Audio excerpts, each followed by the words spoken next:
Yo desde los 7 años, que yo recuerde, dibujaba muy bien.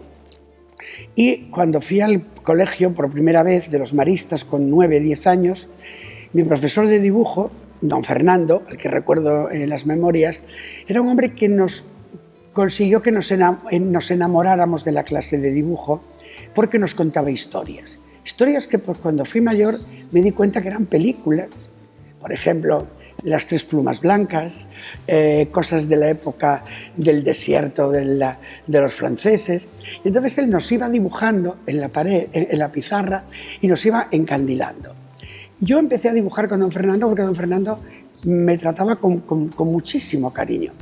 Y entonces Monchito Borrajo, de que era yo, pues tuvo matrícula en dibujo, en primero, y la tuvo en segundo, y la tuvo en tercero.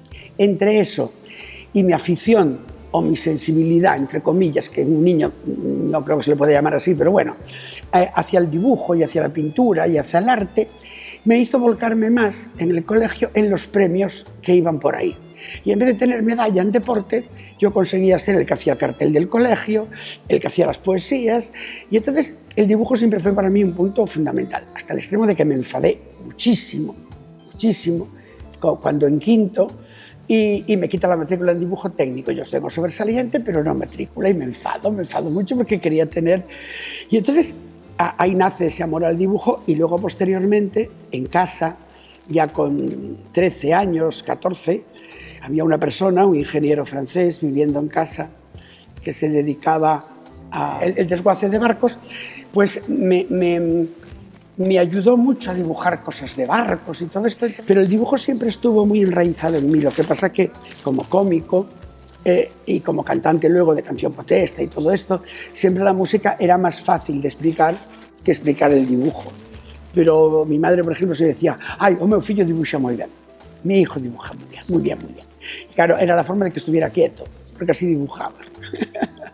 Esta persona que vive en nuestra casa, francesa, me induce de alguna manera a que mi carrera va a ser la arquitectura, que sé, por mi ingenio y por mi capacidad de dibujar. Entonces, por aquel entonces solamente había el estudio de arquitectura en Madrid, en Barcelona. Había empezado unos años antes, muy pocos, la escuela en Valencia. En Galicia no había escuela de arquitectura, y resulta que en Valencia vive una persona casada con una señora que había estado en nuestra casa viviendo, y me quedo en esa casa. Es la forma de que esté en la casa de alguien que me conoce, que puedo comer con ellos. Mis padres ayudan con una manutención, de ahí viene el por qué me voy a Valencia.